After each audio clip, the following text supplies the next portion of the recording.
Good morning, students.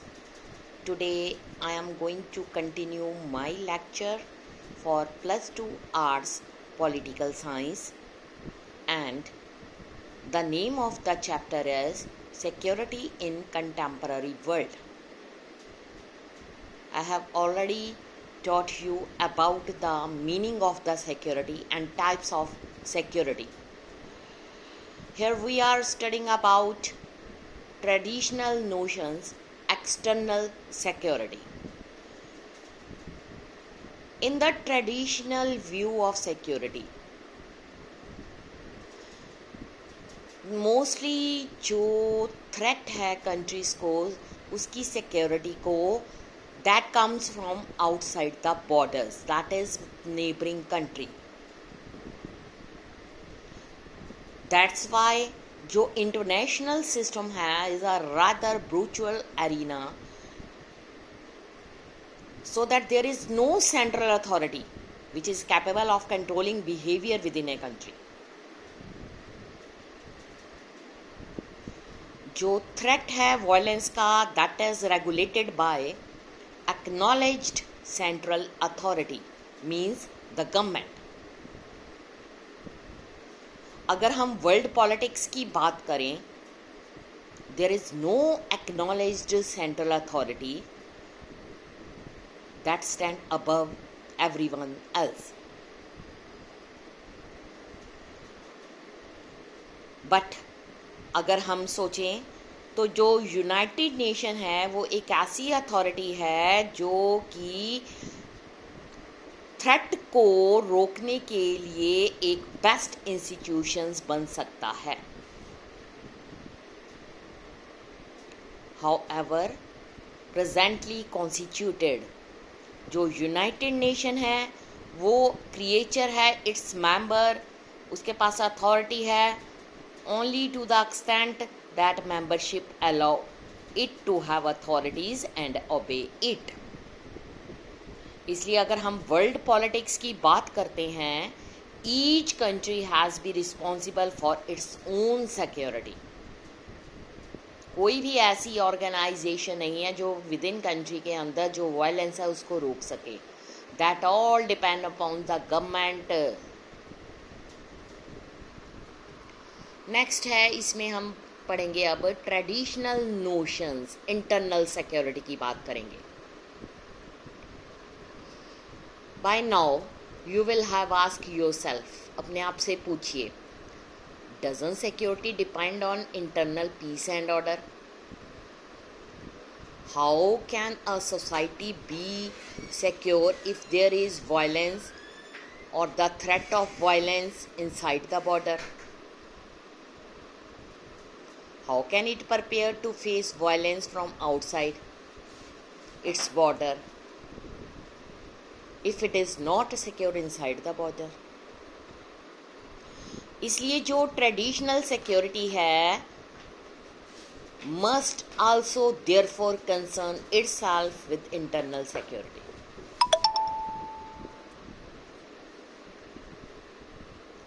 The reason it is not given so much importance after the second world war, it seem that for the most powerful countries on the earth जो internal security है वो more और less assured है. We said that earlier, it is important to pay the attentions on different situations within the country. अगर हम internal security की बात करते हैं तो ये एक ऐसा पार्ट है जो कंसर्न करता है गवर्नमेंट के साथ.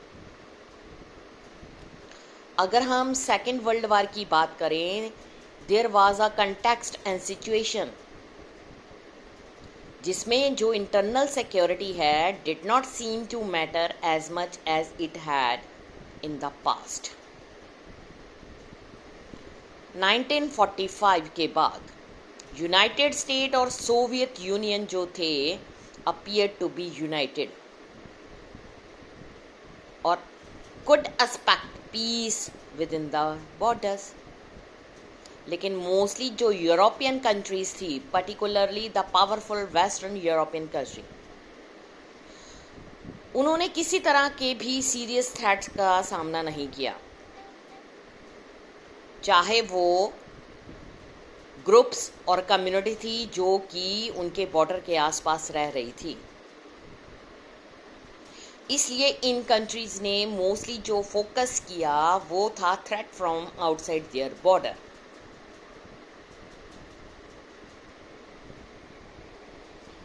Next question is what were the external threats facing these powerful countries. इसको स्टडी करने के लिए अगेन हम जो अटेंशन है ड्रॉ करेंगे with context and situation. We know that जो पीरियड था after the second world war वो था कोल्ड वार, जिसमें कि जो यूएस था उसने लीड किया वेस्टर्न अलायंसेस को, एंड जो सोवियत सिस्टम था यूएसएसआर उसने लीड किया eastern alliances, that is communist alliances. जो ये टू अलायंसेस थी उनको थ्रेट था military attack from each other. कुछ यूरोपियन पावर जो थी इन एडिशन उन्होंने continue to worry about violence in their colonies from those colonised people who wanted independence. हमें फ्रेंच रेवोल्यूशन के बारे में पता है, जहाँ पर French fighting in Vietnam in 1950s और British fighting in Kenya in 1950s और अर्ली 1960। वी नो दैट जो कंट्रीज थी मोस्टली जो कॉलोनीज थी फ्री हो गई लेट 1940s ऑनवर्ड, बट जो उनकी सिक्योरिटी थी वो कंसर्न कर रही थी similar to that of European powers. जो कुछ न्यूली इंडिपेंडेंट कंट्रीज थी लाइक यूरोपियन पावर्स वो कोल्ड वार अलायंसेस का मेंबर बन गई, और उनको ये डर था कि ये कोल्ड वार हॉट वार में चेंज ना हो जाए और कहीं उनको दोबारा कोलोनाइज्ड ना होना पड़े against neighbors who might have joined other side in the Cold War.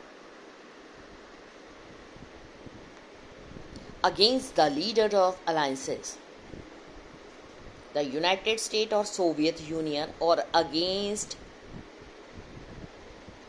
any of other partners of US and Soviet Union. जो कोल्ड वार थी between two super powers that is US and USSR, it was responsible for approximately 1/3 of all the wars in the post Second World War period. जो mostly ये war थी were fought in the third world, same as जो European colonial powers थी feared violence in the colonies. कुछ colonial people feared थे after independence that they might be attacked by their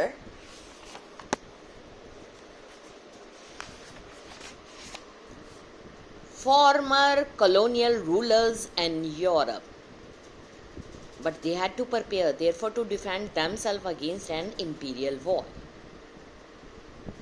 सो ये था traditional security internal.